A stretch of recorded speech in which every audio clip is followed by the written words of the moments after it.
मैं 60 महीने सत्ता के सिंहासन पर आरूढ़ होने के लिए नहीं मांग रहा हूं। मैं 60 महीने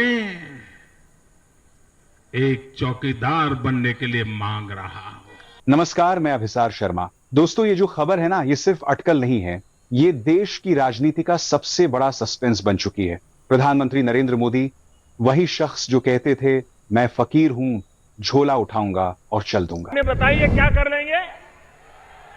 अरे हम तो फकीर आदमी है, झोला लेके चल पड़ेंगे जी। अब लगता है कि 17 सितंबर के बाद ये झोला सचमुच तैयार हो चुका है। पिछले कुछ दिनों में जो तस्वीरें, जो बयान, जो संकेत आए हैं, उसने ये सवाल खड़ा कर दिया है। क्या देश को 17 सितंबर के बाद नया प्रधानमंत्री मिलने जा रहा है? क्या है पूरा मामला? आइए इस वीडियो में समझाने की पूरी कोशिश करेंगे। लेकिन वीडियो में आगे बढ़ने से पहले वीडियो को एक लाइक जरूर करके इस चैनल को सब्सक्राइब जरूर करें और कमेंट में अपने जिले का नाम भी लिखें। अब आप सोच रहे होंगे कि ऐसा क्यों कहा जा रहा है। जरा टाइमलाइन समझिए।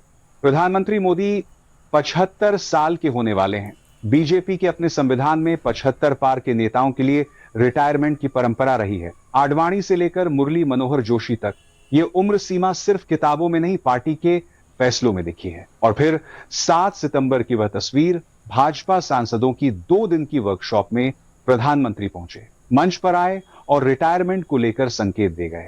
कहा, मैंने अपना काम पूरा कर लिया, अब पार्टी को नई पीढ़ी संभालेगी।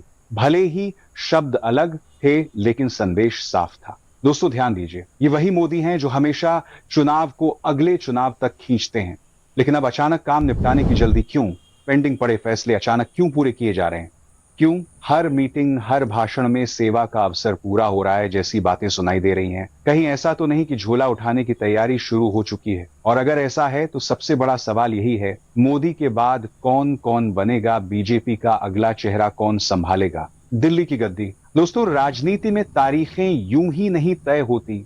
17 सितंबर मोदी का जन्मदिन और अब यह तारीख बन गई है रिटायरमेंट के सबसे बड़े कयास की। लेकिन सबसे बड़ा सवाल यह नहीं है कि अगला प्रधानमंत्री कौन होगा। सबसे बड़ा सवाल यह है कि क्या 17 सितंबर के बाद देश की राजनीति सचमुच बदल जाएगी या फिर यह सिर्फ एक और चुनावी चाल है, एक और सस्पेंस, ताकि मीडिया इसी पर बहस करता रहे और असली मुद्दे फिर से पीछे छूट जाएं। दोस्तों, इतिहास गवाह है, भारत में नेता जाते हैं, चेहरे बदलते हैं, लेकिन सवाल वही रहते हैं, रोजगार कहां है? महंगाई कैसे रुकेगी? लोकतंत्र को कौन बचाएगा? झोला उठे या ना उठे, आपका वोट, आपकी आवाज और आपका हक, यही असली ताकत है। दोस्तों जरा गौर कीजिए, 17 सितंबर को लेकर जो सवाल उठ रहे हैं उसके पीछे सिर्फ बयान या अटकलें नहीं है, सबूत हैं, तारीखें हैं और फैसले हैं जो खुद कहानी सुना रहे हैं। पहला सबूत, जीएसटी पर अचानक यूटर्न। पिछले 9 साल तक सरकार जीएसटी की दरों को कम करने को लेकर 1 इंच भी नहीं हिली। 4 स्लैब थे, 5%, 12%, 18% और 28%। राहुल गांधी बार बार कहते रहे कि 2 स्लैब करो, 5% और 18% सरकार कहती रही नहीं होगा। लेकिन अब अचानक 17 सितंबर से पहले सरकार ने वही कर दिया जिसकी मांग 9 साल से ठुकराई जा रही थी। क्यों? क्या यह सिर्फ अर्थव्यवस्था की मजबूरी थी या 17 सितंबर से पहले काम निपटाने की जल्दबाजी? दूसरा सबूत, मणिपुर दौरा याद कीजिए। मणिपुर पिछले 2-2.5 साल से हिंसा की आग में जलता राज्य, लोग मारे गए, घर जल गए, बच्चे अनाथ हो गए। पूरा विपक्ष लगातार कहता रहा, प्रधानमंत्री जाइए, जनता से मिलिए, उनका दर्द सुनिए। लेकिन प्रधानमंत्री ने ना संसद में एक शब्द बोला, ना मणिपुर की जमीन पर कदम रखा। और अब अचानक खबर आती है कि 13 सितंबर को मोदी मणिपुर जा रहे हैं, यानी 17 सितंबर से ठीक 4 दिन पहले। क्यों? क्या अब जाकर मणिपुर का दर्द याद आया या 17 सितंबर से पहले फाइल क्लोज करने की मजबूरी है? तीसरा सबूत, कामकाज का ट्रांसफर। पिछले कुछ महीनों में आपने नोटिस किया होगा, मोदी जी धीरे धीरे अपने बड़े फैसले, बड़ी योजनाएं, बड़े इवेंट्स अपने मंत्रियों को ट्रांसफर कर रहे हैं। मानो फाइलें समेटी जा रही हो, मानो झोला उठाने की तैयारी सिर्फ बयान नहीं बल्कि ऑफिस की मेज पर भी चल रही हो। दोस्तों, ये सब इत्तेफाक नहीं है।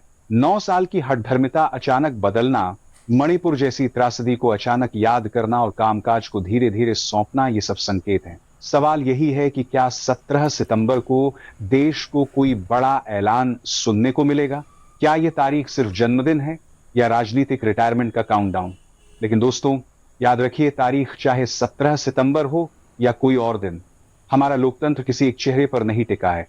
चाहे झोला उठे या ना उठे, आपका वोट, आपका सवाल और आपकी नजर ही असली ताकत है। दोस्तों, अब जरा इन नए संकेतों को जोड़िए और खुद समझिए कि कहानी किस ओर जा रही है। राज्यसभा में ऑपरेशन सिंदूर पर जवाब। राज्यसभा में एक बड़ा मुद्दा उठा, ऑपरेशन सिंदूर। देश चाहता था कि प्रधानमंत्री खुद खड़े होकर जवाब दें, लेकिन वहां जवाब देने पहुंचे अमित शाह। वो काम जो प्रधानमंत्री का अधिकार है, वह जिम्मेदारी गृह मंत्री ने निभाई।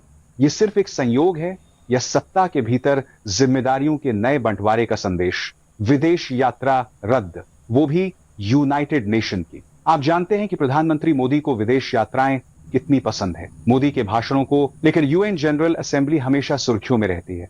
17 सितंबर को न्यूयॉर्क में मोदी का स्पीच होना था, ट्रंप, पुतिन और शी जिनपिंग जैसे नेताओं के बीच, लेकिन अचानक द्वारा रद्द। अब प्रधानमंत्री नहीं, विदेश मंत्री जाएंगे। सोचिए, इतना अहम मंच छोड़ देना इस मजबूरी का संकेत है। 7 सितंबर की वह तस्वीर, दिल्ली में भाजपा सांसदों की 2 दिन की वर्कशॉप, सारे बड़े नेता मौजूद, सामने सबसे आगे बैठने वाले प्रधानमंत्री मोदी। अचानक पीछे की पंक्ति में बिना अमित शाह, बिना नड्डा, बिना राजनाथ के क्लोजअप तस्वीरें बताती हैं कि मोदी एकदम अकेले बैठे हैं। सवाल लाजमी है, क्यों? क्या यह सिर्फ सीटिंग अरेंजमेंट था या संदेश कि अब मोदी धीरे धीरे साइडलाइन हो रहे हैं?